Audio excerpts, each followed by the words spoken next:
ये कहानी है जादुई अलमारी के गांव की। एक समय की बात है। रानीगंज नाम का एक गांव था, जहां रमेश अपनी पत्नी राधा और दो बेटियां नैना और सुनैना के साथ रहता था। एक दिन जब रमेश काम के लिए निकल रहा था, तब उसकी पत्नी राधा ने उससे कहा, अरे सुनो ना, आप मेरी बात क्यों नहीं सुनते? मैंने कितनी बार कहा है आपको कि एक अच्छी अलमारी लेके आओ। नैना और सुनैना अब बड़े हो गए हैं, उनके और हमारे कपड़े रखने के लिए जगह नहीं है घर में, पर आप है कि मानते ही नहीं है मेरी बात। अरे हाँ हाँ भाग्यवान, सुबह सुबह क्यों रौद्र रूप धारण कर लिया है तुमने? और क्या कहा तुमने? मैं और तुम्हारी बात नहीं मानता? मेरी इतनी जरूरत कहा? हाँ हाँ, उड़ाओ उड़ाओ, मेरा मजाक ही उड़ाओ तुम। अरे नाराज मत हो, मैं आज ही बाजार जाकर एक अच्छी अलमारी लेके आता हूँ। पत्नी से कहकर रमेश बाजार गया और अलमारी खरीदने के लिए दुकान ढूंढने लगा। तभी उसे एक आदमी दिखा जो पुराने सामान बेच रहा था। उसके पास एक अलमारी भी थी। रमेश उससे ही कम दाम में अलमारी खरीदकर अपने घर ले आया और अलमारी देख राधा रमेश से कहती है, अरे मैंने नई अलमारी लेने के लिए बोला था, ये पुराने अलमारी तुम कहाँ से लेके आए? अरे अच्छी तो है राधा, हमारे चारों के कपड़े मस्त बैठ जाएंगे इसमें। अब रमेश पुरानी अलमारी खरीद के लाया ही था, तो राधा के पास दूसरा कोई पर्याय नहीं था, तो वो उसमें ही सारे कपड़े अच्छे से रख देती है। अगले दिन नैना और सुनैना का दोस्त अमित उन्हें बुलाने आया। नैना, सुनैना, अरे कहाँ हो? अरे आओ जल्दी, हमें जाना है भाई घूमने। अरे हाँ हाँ, जरा धीरे भाई, हम क्या कहाँ भागे जा रहे हैं? हम तो कब के तैयार होकर बैठे हैं। बस मुझे रुमाल चाहिए जो माँ ने अलमारी में रखा है। रुको, मैं अभी लेके आती हूँ। सुनैना अलमारी में रुमाल ढूंढने लगती है, पर उसे रुमाल नहीं मिलता, बल्कि वो अचानक से अलमारी के अंदर चली जाती है। जैसे ही वो अलमारी के अंदर चली गई, वो देखती है तो क्या, उसके अंदर कुछ अलग ही दुनिया थी। नैना, अमित, देखो मैं यहाँ अलमारी में आ गई। तुम भी आ जाओ, यहाँ तो नजारा ही कुछ अलग है। अरे ये सुनैना तो अलमारी के अंदर चली गई। नैना और अमित भी अलमारी के अंदर चली गई और अंदर जाकर उन्होंने देखा कि वहाँ की दुनिया कुछ अलग ही थी।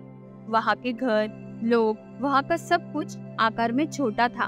तीनों मानो जैसे उस दुनिया के सबसे बड़े इंसान दिख रहे थे। और वहाँ सूरज और चांद दोनों एक साथ आसमान में थे। तुम कौन हो और तुम यहाँ कैसे आ गए? जी, अपने अलमारी से आए हैं। ओह अच्छा, तो अलमारी अब तुम्हारे पास है। पर अलमारी के बारे में आपको कैसे पता? और यहाँ पे सब कुछ इतना छोटा सा कैसे है? और आसमान में चांद और सूरज एक साथ? बेटा, वो बहुत ही बड़ी कहानी है, उसे जानकर तुम क्या करोगी? तुम जाओ, अपनी दुनिया में वापस जाओ और खुशी से रहो। छोटू चाचा, हमें इस दुनिया की कहानी जाननी है, प्लीज हमें बताओ ना। अच्छा ठीक है, तुम्हें कहानी जाननी है तो चलो मेरे साथ चलो। छोटे चाचा उन्हें थोड़ा अंदर ले जाकर अपने गांव के मुखिया को दिखाते हैं, जो पूरी तरह पत्थर के हो चुके थे। ये हमारे मुखिया जी थे। कुछ साल पहले इन्होंने तय किया था, ये गांव मेरे पूर्वजों ने दूसरे महायुद्ध के बाद बनवाया था। ये गांव बाहरी दुनिया से गुप्त है, जिसका दरवाजा मेरे पास है। मुखिया जी दूसरी दुनिया के लोगों के साथ मेलजोल करना चाहते थे, इसलिए उन्होंने दूसरी दुनिया का दरवाजा अलमारी में बनाया। एक बार मुखिया जी दरवाजे की मदद से दूसरी दुनिया में गए। वहाँ उन्हें जहान सिंह मिला। अरे भाई, कौन हो तुम? पहले कभी तुम्हें इस गांव में देखा नहीं। जी, मैं दूसरी दुनिया से आया हूँ। पहले मेरे पूर्वज यहाँ आया करते थे, अब मैं आया हूँ। अच्छा, जरा मुझे भी दिखाओ, देखो तो तुम सच बोल रहे हो या झूठ बोल रहे हो। अरे सच में, मैं झूठ क्यों बोलूँगा? चलो मेरे साथ चलो। मुखिया जी जहान सिंह को उस अलमारी की मदद से दूसरी दुनिया लेके आए और वो दूसरी दुनिया देखकर जहान सिंह तो हैरान हो गया। अरे ये तो सच में ही दूसरी दुनिया है, इतनी सुंदर दुनिया है ये।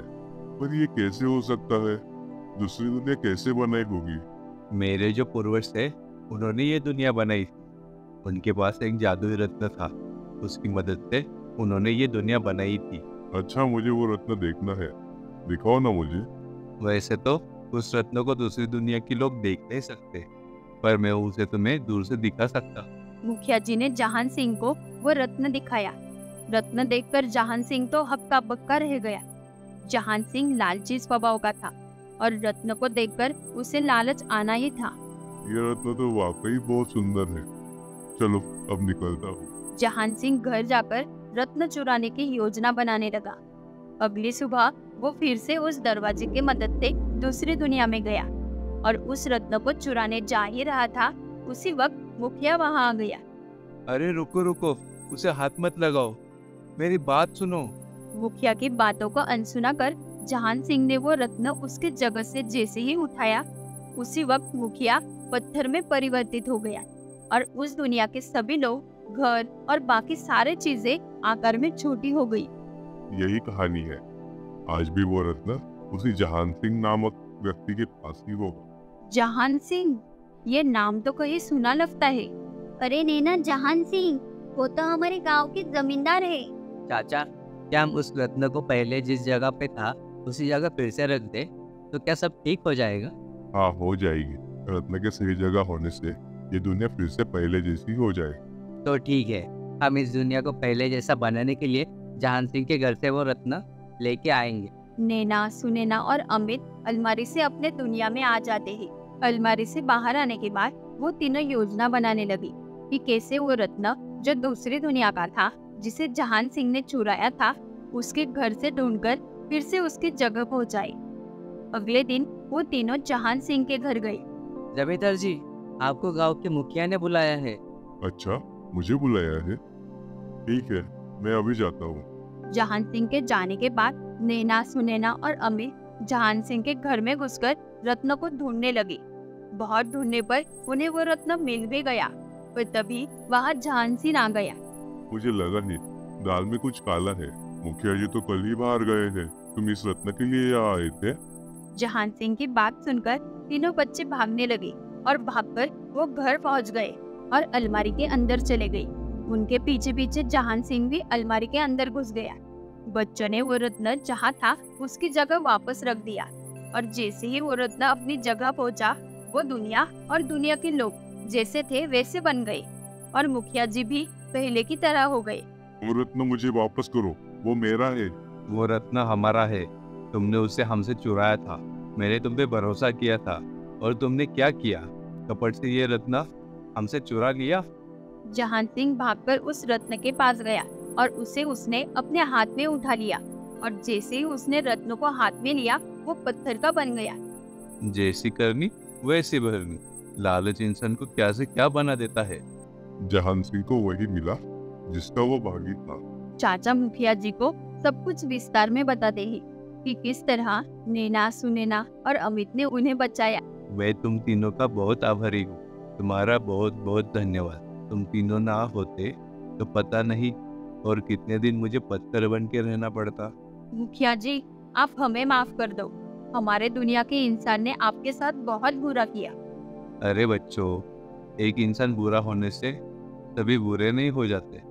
कुछ लोग तुम्हारे जैसे भी होते हैं जो हमेशा दूसरों की मदद करते हैं। तो तुम जैसे अच्छे लोग यहाँ कभी भी आ जा सकते हो। उस दिन बाद नैना, सुनैना और अमित का जादुई अलमारी में आना जाना लगा रहा।